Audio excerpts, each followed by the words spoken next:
Have you ever wondered if the limits of your language might actually be the limits of your world? Imagine walking through life wearing tinted glasses, not knowing they're tinted, and believing that's just how reality looks. That's the idea behind linguistic relativity. Some thinkers like Edward Sapir and Benjamin Lee Horff believe that language doesn't just help us express thoughts, it shapes them from the moment they appear. It's like a lens we look through, not a tool we pick up. Language quietly edits our experience. Let's make this real. Picture a row of colors. To you, they might all look like blue, but in another language, that same strip might be split into 3 or 4 completely different words. Now think about emotions.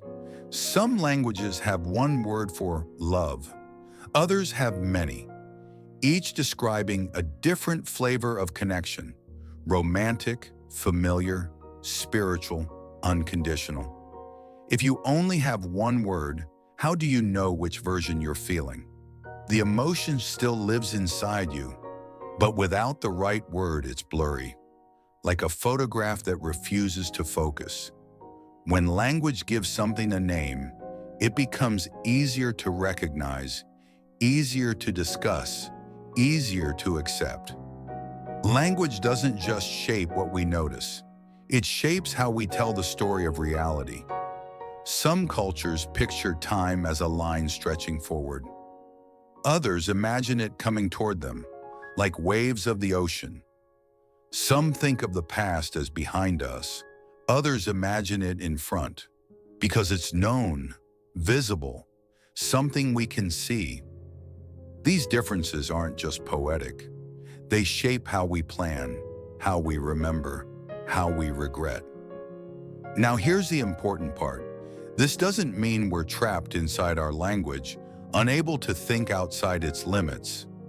The strongest version of the theory, that language controls thought, has mostly faded. We stretch beyond our vocabulary all the time.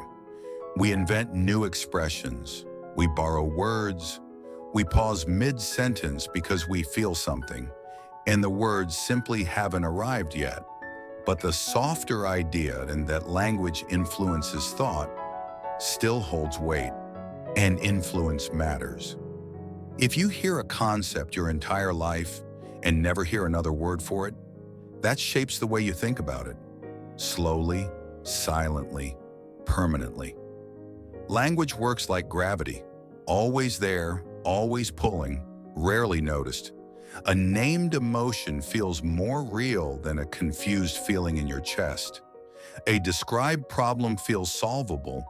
A spoken dream feels closer. And maybe that's why learning another language can feel like unlocking a hidden room in a house you've lived in your entire life. Suddenly there's a new window, a different view, a fresh angle on old memories. Some people even say they become a slightly different version of themselves.